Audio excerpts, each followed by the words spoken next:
That episode was deader than Prince Philip's. That was trash. That episode should have been put on bin day. Facts. That was pure basuda. I'm not even going to lie. But you know what? We should expect that now because it's coming like to the end of the road. Like, it's almost at the end, innit? You know what I'm saying? Like, things almost done. So, like, it's winding down. You know when things start to wind down and the lights start to come on? Like, it's not the same like when it was popping, when it was at its peak. It's dead now still. Imagine the highlight of this show was Shaq and Tom beefing over Games Day. Jesus, what kind of rubbish is this? Anyway, let's get it cracking from the top. So the episode started off where it left off yesterday with Olivia with her Tupperware lips looking like Quagmire and them things there. Her and Maxwell, Borat. It's nice. They had to choose, obviously, who's going to go home, which couple. And you know what? I saw in the comments here, a lot of people was getting confused about who she could pick and all that. But she could only pick the people in the bottom and them things there. And that's what she had to do. She had to go off, scratch the noggin, reach to the back of the medulla and think about who she wants to send home. In Olivia's case, that wasn't going to be hard. It wasn't going to be hard at all. But they went and sat down, her and Maxwell in the corner. And do you know what, yeah? When they first started talking about Shaq and Tanya, I swear down, I started giving her the side eye and them things there. I was thinking, if you talk about them one more time, I will smack the fillers out of your lips.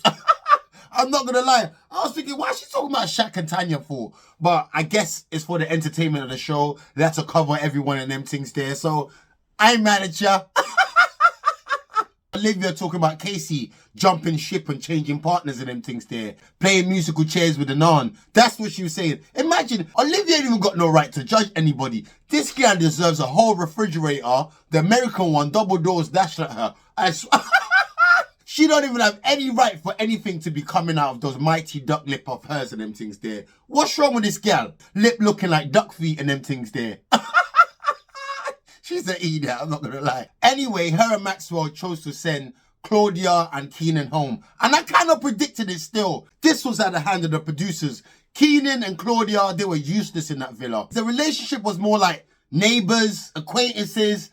I probably got a better relationship with my Deliveroo guy and them things there. You know what I'm saying? So they were just useless in the show, gossiping partners, just some chatty-patty. And besides, you know what? Claudia must be running out of flipping medication. She got to go do a re-up and them things there. So mobility school are running out of charging them things there. But yeah, she picked Claudia and Keenan and they had to leave like a tree. You know, that was there. But you know what? I realized they're going to save more money on the Uber and them things there. So it's a win-win. A win for us, we ain't got to see Olivia no more. And Claudia's gone. That's like a 2-for-1 deal. Like one of them Tesco deals. Gang business. Today was a good day. Oh my God. But you know what, yeah? After Claudia left, I know Casey must have breathed a sigh of relief on them things there. This guy's gonna be at peace like a Buddhist monk. Bro, he's about to have the time of his life. Them man, they're gonna let his hair down. He's gonna blow Rosie's back out. He's about to be all over Rosie like suntan lotion, trust me. But yeah, man, I know he's happy. Olivia said her goodbye. She was just staying in there for too long. She was lingering like a bad pup and them things there. Just there, like, she said her goodbye. She told Kai, oh, she gave him a hug and she said, thanks for being a part of my journey. Bro, like, whatever anyway. And then she said, oh, I know you miss me for telling it how it is. I don't even know what to say about that one. Good riddance. Goodbye. Fever forever. Was Jessie crying for Claudia? Was she crying as well? She should have gone with her. She should have gone with her. She made the wrong decision here. You should have just packed your bags and be gone.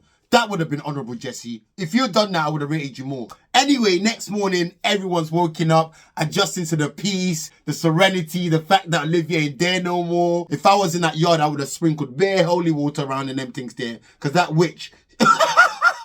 Everyone was just recovering from the wrath of Olivia. She's gone, but the lingering, the smells of her top lip is still around somewhere. You know them ones there. But everyone was just chilling. They had their little morning chats and it was beautiful. They seemed together for once in them things there. And Sanam was telling the girls that her and Kai was exclusive and they all cheered for like, ah! They all cheered for her and them things there. Kai and Sanam had some little brunch in the garden and all that stuff. And Kai, yeah, whenever he talks, he sounds like a broken disc. You know them ones there, like the DJ just playing the same record over and over. He said the same thing to Gal over and over. Bro, the brother's drier than French bread. I'm not gonna lie. And you know what, yeah? I'm not saying I'm not team Kai and Sanam. Well, I kind of am.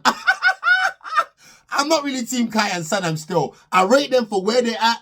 They found a good place, a good position. Their feng shui is perfect. The atmosphere is right. Everything's beautiful. I rate them for what they're doing. But Sanam only just came in here the other day and she ain't really made no impact. She's boring, bro. And I guess she's a nice girl and all that. Perfect, good girl. But she makes dull TV. Ain't nobody trying to watch this for 2 months. Kai and Sanam, you know. Imagine she'd been there from the start. Bro, snooze fest. Trust me, Kai's been through more partners than I've been through trousers this year. And he finally found his one, cool. But people weren't really vibing with Kai like that. I'm not going to lie. Man used to look at Kai with a side eye. But ever since he stood up to Olivia, went hard on her like a boner, like a recce and them things there, everybody's been like, oh, Kai, just drooling out the mouth for him and stuff. Foaming out the mouth for him. What has he done since then? Nada. Nada. Oi, listen, I'm not going to lie, yeah? Shout out to Chicane. Chicane been saying this. I rate Chicane still. If you're not subscribed to Chicane, go subscribe to Chicane. They've been saying this still. It's when I deeped it, when I watched one of their review, and I was like, oh, do you know what? I'm not going to lie. I'm kind of echoing back what they said still in my own way. Yo, it's facts, you know. I'm not saying don't be Team Kai and Sanam. It's cool. But imagine they was all you had to watch for 2 months. Fam. And you lot was already complaining certain episodes are boring. What did they give us? The one moment Kai gave us was telling off Olivia. Anyway, let me get back to the review and them things there. You know how we do. Casey was in the garden. Him and Rosie. Yo, there was all clapping lips. The lips was clapping like a round of applause and them things there. They was smooching. They're happy now that Claudia's gone. They were just in the garden. They was just being themselves. She was all over him like duvet and them things there. They was cool. Casey was saying it's going to be plain sailing. The brother think it's Popeye and them things there. But they're in a good place. Shaq was telling Ron, yeah, that he don't care about being in the bottom like a number 2 and them things there. He said even though he was in the bottom 3 or 4 or whatever, he said like he don't really bother him because he really knows what him and Tanya got. Nothing can take that away. He doesn't care. He knew what he came into the island for. He's found it and he don't really care about that bottom positioning and all that. And I rate that still and I rate that. But the amount of time I heard this conversation kind of sounds to me like you are bothered.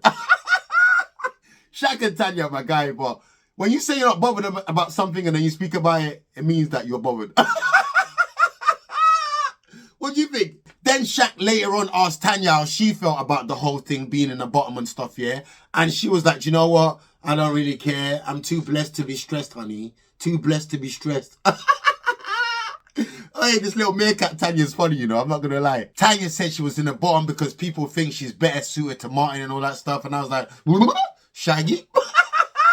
No, it might be because you're a bit manipulative, vindictive, a bit of a troll, a bit of a meerkat.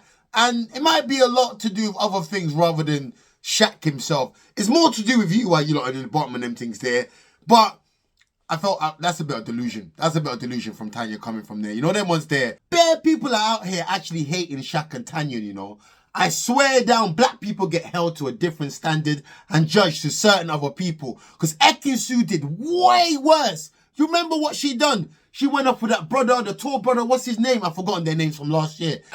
Jay. Remember, she was with Davide.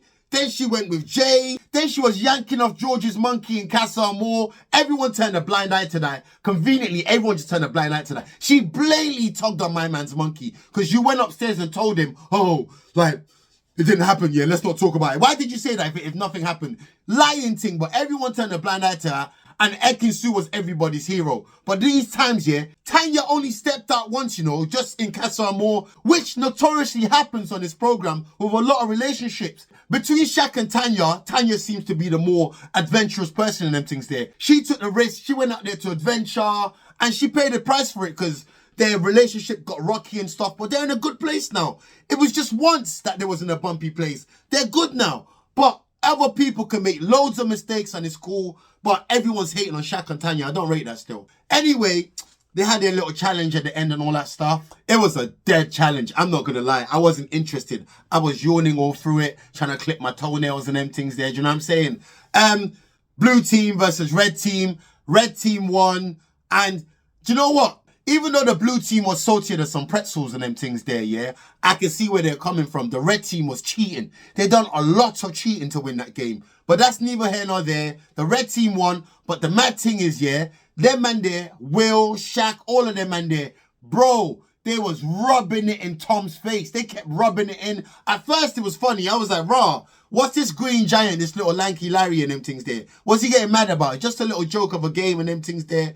But they just kept rubbing it in and rubbing it in like car wax on some Mr. Miyagi thing, wax on, wax off. Just rubbing it in my man's face. Then Shaq went up to him when they was outside and decided to poke him even more because his team won and all this stuff. And he got angry, rightfully so. I'm not going to lie. Shaq is an idiot for that. Shaq is a dumbo. I'm not going to lie. He doesn't know when to like, not be in certain situations, not to talk when to talk. He's a good guy. He's got a good heart. I see that. He's got a good heart. But he's dumb. He's a bit dumb still. Tom has every right to be angry in that situation. What are you still carrying on about? Telling him, oh, he's a grown man. Bro, you can't tell someone how to feel about a certain situation. Just because you're okay with it or you're fine with whatever. I don't care if you think it's petty. It might be petty to you, but it's not petty to me. You can't tell me how to feel.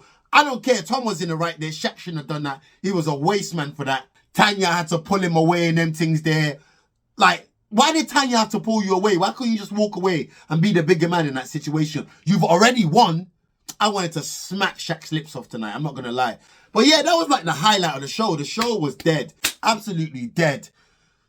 Yeah, I don't know. I ain't really got... Tomorrow looks a bit better in them things there, but I don't know. What do you guys think? It's your boy Fred Stones.